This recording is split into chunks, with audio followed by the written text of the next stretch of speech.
In 1907, Britain and France embraced Russia. They used honey, in a triple alliance, Britain, France and Russia. And the honey that they used to trap Russia was that if we win the war that's coming with the Ottoman Empire, you will get Constantinople, which is what Russia wants. But they promised Russia one thing through the front door, and they took it back through the back door, like what they did to the Arabs. These are people with PhDs in deception. If they tell you that the sun is shining, don't believe them. Go outside and look up in the sky, see whether the sun is shining. When the Russian army had fought in the First World War and had suffered the most losses, the brunt of the kill were Russians, and they were now winning the war, and the Ottoman Empire was collapsing, and the Russian army is only an arm's length away from Constantinople. They don't want Russia to get Constantinople. No. So what did they do? Russian Jews organized and executed the Bolshevik Revolution, which overthrew the Russian monarchy. They killed the Tsar and the whole family, overthrew the government, and took Russia out of the war. So the Russian army had to stop in its tracks and could not go to Constantinople. In other words, the Russian Jews stabbed Russia in the back. They did more than that. They brought communism. Communism is not Russian. These dum-dums don't understand that. Communism was created to destroy Russia. Why don't these dum-dums understand it? Communism is not Russian. Communism was created to destroy Russia, to destroy the Russian Orthodox Church. So they brought communism in the Soviet Union. And for the next 60, 70 years, this Zionist-created entity called the Soviet Union waged war on religion, waged war on the Russian Orthodox Church, killed the priests, closed down the monasteries and churches and so on. 60, 70 years. And then, when the appropriate time came and Israel came into being, it is this same Soviet Union which opened the doors for millions of Russian Jews to now migrate to Israel. If you go to Israel today, you might believe you're in Russia. So many people speaking Russian. These are the Russian Jews. And then the Soviet Union, 6 years after Israel came into being, did something strange and mysterious. Crimea is Russian territory. Crimea is a part of Russia. The Soviet Union decided to give Crimea as a gift to Ukraine. Why did they do that? The historians don't tell you. So let Imran tell you. They gave Crimea to Ukraine in order to stab Russia in the back one more time. Because if Russia loses Crimea, it will enhance Israel's security. The Russian Navy is based in Crimea, and there is a straight line from Crimea to Constantinople. To get out of the Black Sea and to get into the Mediterranean Sea, you got to pass through the Bosphorus.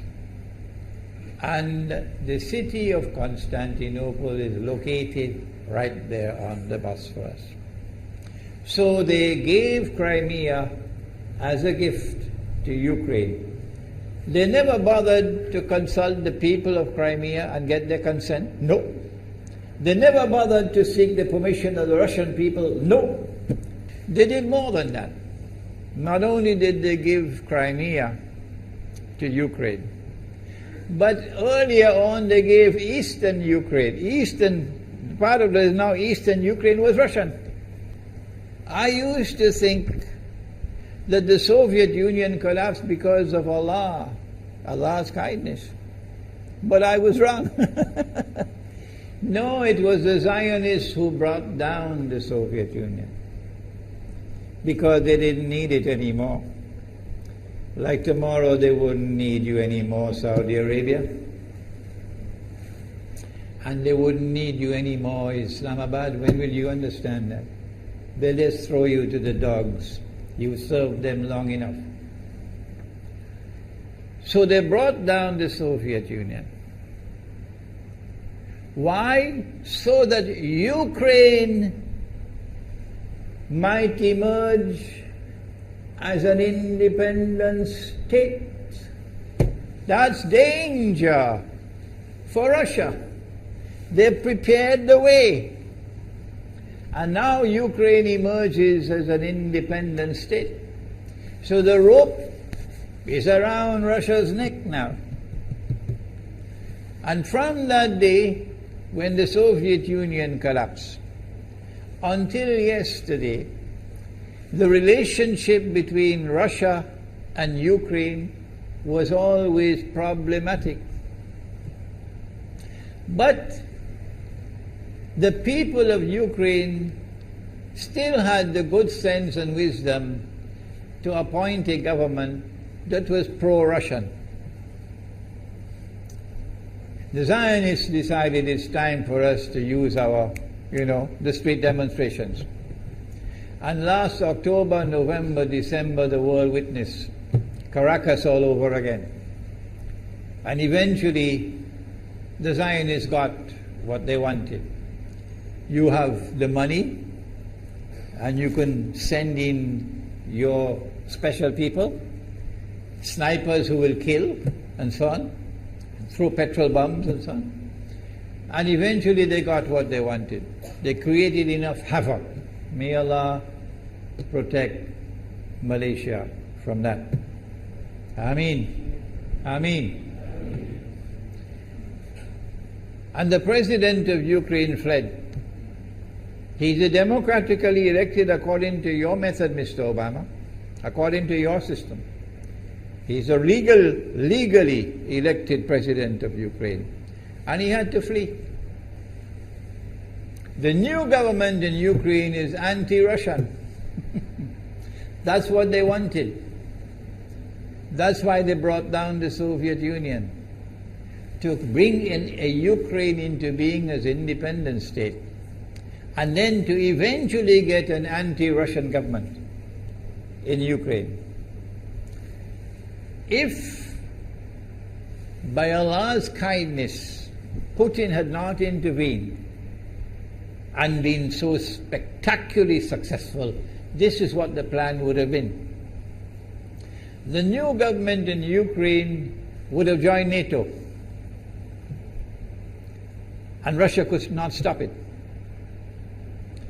And when the new government in Ukraine joined NATO, NATO will then send its armed forces into Ukraine.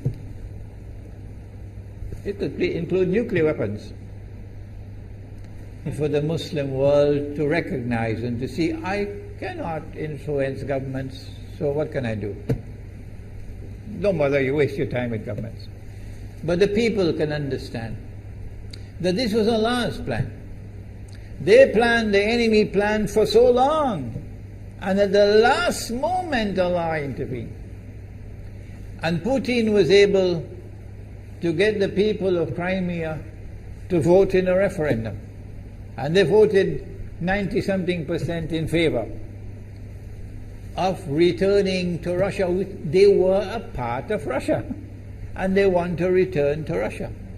So Putin was successful in delivering to the Zionist movement the first defeat it has ever suffered, significant defeat in the more than 100 years since the Zionist movement was established.